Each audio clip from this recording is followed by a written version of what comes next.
Hi guys, Spartan765 here today. Today I'm just doing a real short, brief review on a gun that I'm not the biggest fan of.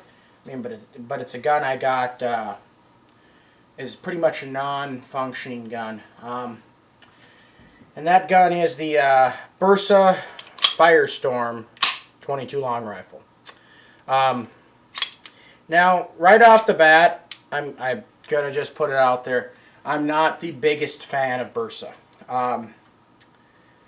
Bersa generally does not make, from what I've experienced, good guns. They make, mid to low grade entry level firearms.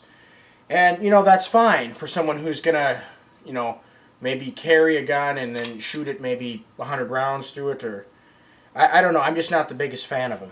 I haven't had good luck with these in the past. But I got this gun here is a non-functioning gun from a buddy. I bought it from him for 200 bucks. Probably overpaid for it, but whatever. It was something to do, something to work on and get it running. I did get it running. What it was doing before, when he had it, is it was stovepiping quite frequently, if not every other round. So I took the gun apart and looked at it and realized that the breech face was overmilled. When I say overmilled, I mean that the breech face was too large. It was milled too large. So that was causing the rim of the 22 long rifle round to slip off to the side, and so the extractor was essentially just kind of pushing it like this as soon as it would come out of the barrel. So that was what was causing the stovepipe. So I went in there and repeened it. Okay. By repeening it, I took a punch and very carefully peened the edge of the breech face over a little bit, where the oh God, I brain farted what I was going to say, where the angle that you can see here. You probably can't see, but where the breech face is, where the actual round is touching the breech, that's the breech face. And what I did was I peened over the shelf a little bit, which is there we go, is the correct term, shelf. Don't know why I brain farted that, but I did. Peened the shelf over a little bit, so it would, in a sense, make the breech face a little bit more narrow. And that worked. It was very successful.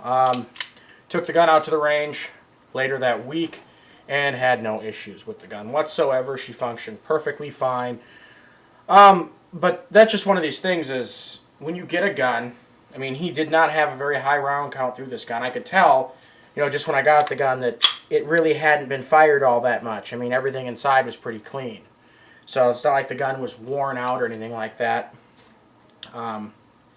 It was just a manufacturer error that the original owner of my buddy actually bought it from somebody else. And the original owner of it just probably didn't really even think anything of it. Probably just bought it just to have it and probably never even fired it. But yeah, to my knowledge, I'm not so up on what Bersa's current production is. I don't know if they still make this particular gun anymore. They probably make some form of a little compact 22 long rifle. But oh, back to the review. It's got a 10 round magazine. Oh boy, which is pretty normal for a 22 pistol. It's got a little gun lock safety key there, which is kind of irritating. It's got a push button mag release. As you can see, it does not work like a PPK at all, but it's similar in the shape of a PPK, and I think that's kind of what they were trying to go for. It's oddly enough got a windage adjustable rear sight, which is nice. Decocker, and the slide release is. Slide release doesn't like to stick half the time. That's something I'm going to work on and try and fix too.